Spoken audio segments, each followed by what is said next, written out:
Hello दोस्तों, आप सभी का मेरे YouTube channel GK comma math by SK में स्वागत है। यह करंट से संबंधित वीडियो है। इस वीडियो को लास्ट तक देखिएगा, लाइक सब्सक्राइब और शेयर कीजिएगा। सब्सक्राइब कर घंटी को जरूर दबाइएगा।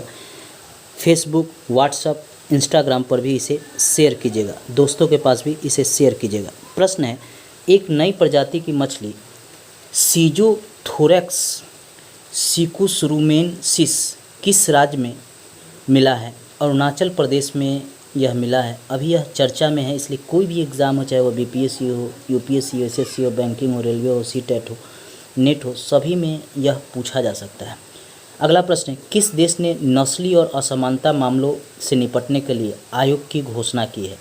यूके ने यह घोषणा की है। नस्ली और असमानता ज़्यादातर अमेरिका में देखने को मिला है। हाल में अमेरिका में श्वेत बनाम अश्वेत के बीच भी एक विवाद देखने को मिला था। एक पुलिस द्वारा एक अश्वेत की मृत्यु कर दी गई थी, उसकी हत्या कर दी गई थी।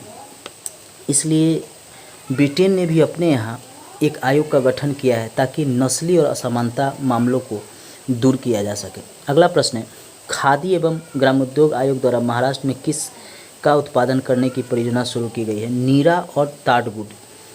बिहार ने भी नीरा और ताड़गुड़ बहुत पहले शुरू किया था।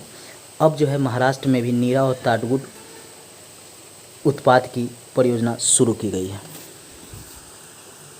अगला प्रश्न है, बिहार के किस जिले के कोर्ट में अभिनेता सुशांत सिंह राजपूत के खुदकुशी के मामले में करण जौहर एवं अन्य पर अपरिवाद दायर किया गया है? मुजफ्फरपुर जिला में यह परिवाद दायर किया गया है। स्थानीय वकील के द्वारा यह परिवाद दायर किया गया है। अगला प्रश्न है, चीन भारत के बीच हुए संघर्ष में बिहार बटालियन के 20 जवान शहीद हो गए। बिहार बटालियन का गठन कब हुआ था?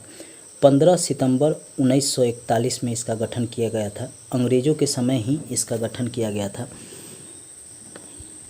प्रश्न है, भारत को कितनी बार यूएन सुरक्षा परिषद का अस्थायी सदस्य बनाया गया है?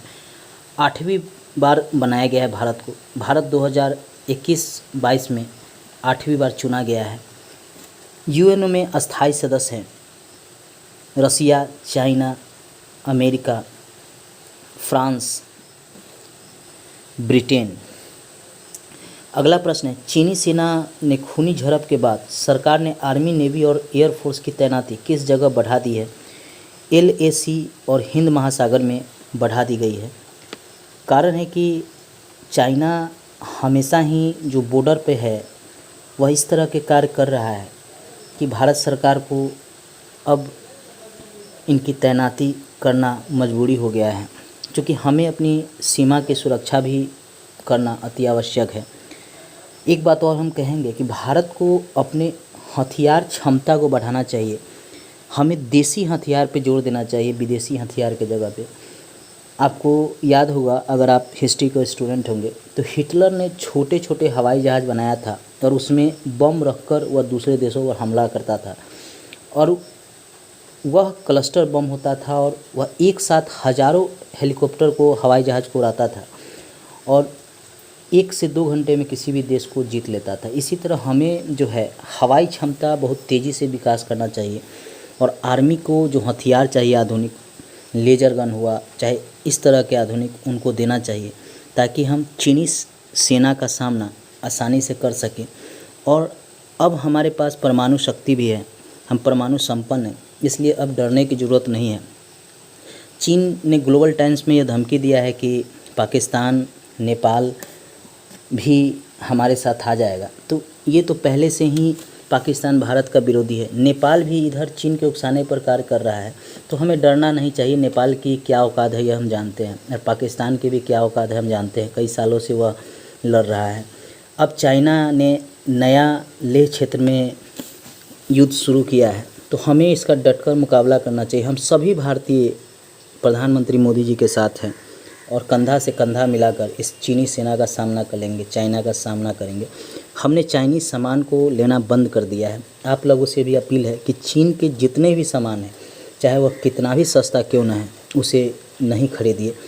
देसी सामान खरीदिए, चाहे वह 1 रुपया ज़्यादा ही क्यों ना हो, ताकि देश का विकास हो। बस हम इतना ही कहना चाहेंगे।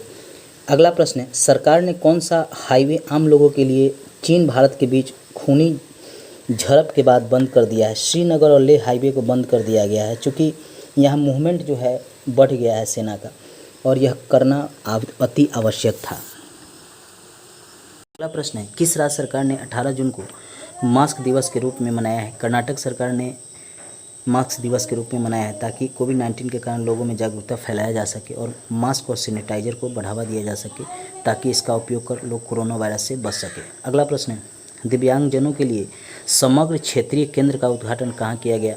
रांची में यह समग्र क्षेत्रीय केंद्र का उद्घाटन दिव्यांगजनों के लिए किया गया है।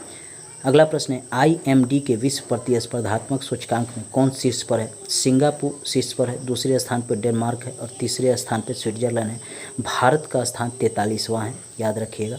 63 देशों का यह समूह है जिसमें विश्व प्रतिस्पर्धात्मक सूचकांक में भारत का 43वां स्थान है। हमेशा ही प्रश्न में पूछता है इस तरह के प्रश्न, खासकर BPSC, UPSC, UPPCS, SSC, RBC में ये पूछता है।